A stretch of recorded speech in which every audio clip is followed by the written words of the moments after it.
Lesson 12.1c on solving trigonometric equations. What do trigonometric equations look like? Well, here's one.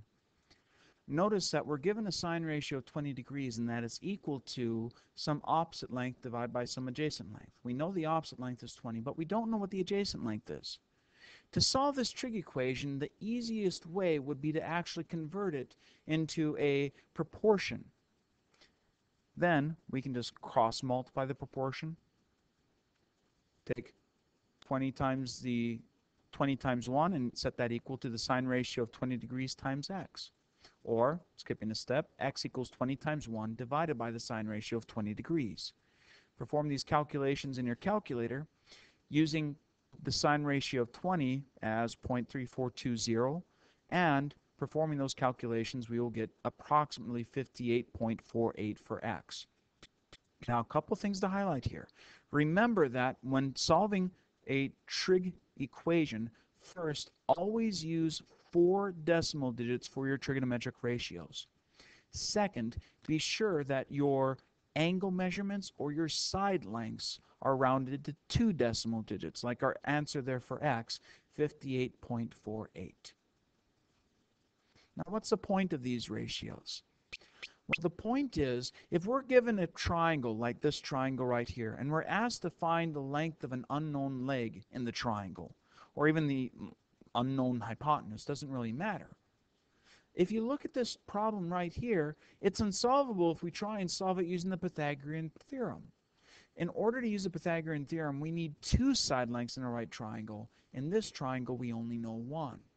Instead, let's look at it like a trig problem. In order to set up our trig problem, we first need to set up a trigonometric ratio that we're going to use. Take a look at that triangle. What 2 sides are we working with? One side, the variable side, is the side opposite that 38-degree angle, and the other side, that 14, that length is adjacent to that 38-degree angle. So we're working with the opposite and the adjacent lengths. Step number 2. Which trigonometric ratio uses these side lengths? The opposite and the adjacent lengths, well, that's the tangent ratio. Now, let's set up our equation and solve. The tangent ratio of 38 degrees equals the opposite length, x, divided by the adjacent length, 14. Now, to solve this trigonometric equation, again, let's just cross multiply and solve. Let's actually create a proportion from this equation. So we'll take the tangent ratio of 38, set it over 1, and set that equal to x over 14. Then let's cross multiply and solve. So the tangent ratio of 38 degrees times 14 equals 1 times x, or skipping a step again, x equals 14 times the tangent ratio of 38 degrees divided by 1. So x is approximately equal to 10.94. Now, what if you don't know the actual angle measurement? Not too difficult. Again, let's just set up our triangle ever so slightly differently. Let's find the value of theta in the triangle to the right.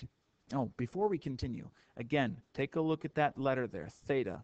That's a Greek letter, commonly used when we're working with trigonometric problems. Think of it like x, y, and z, except x, y, and z, they're English or American letters. That circle there with a horizontal line through it, that's the Greek letter theta, and that's what we'll be using for our angle variable. So, to find theta, let's first ask ourselves, what 2 sides are we working with relative to the angle theta? Well, we actually have ourselves the opposite side here, that's the length of 9, and then this other side here is the hypotenuse, that's length 25. So we're working with the opposite length and the hypotenuse. Then, step 2, what trig ratio actually uses these 2 sides? Well, the opposite length over the hypotenuse length, that's the sine ratio. Then step 3, just set up our equation and solve.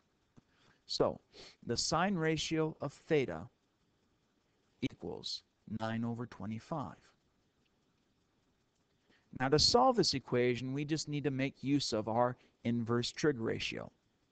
So, using our inverse trig buttons on our calculator, we can solve this by just entering in 9 divided by 25 and then taking the inverse of that ratio.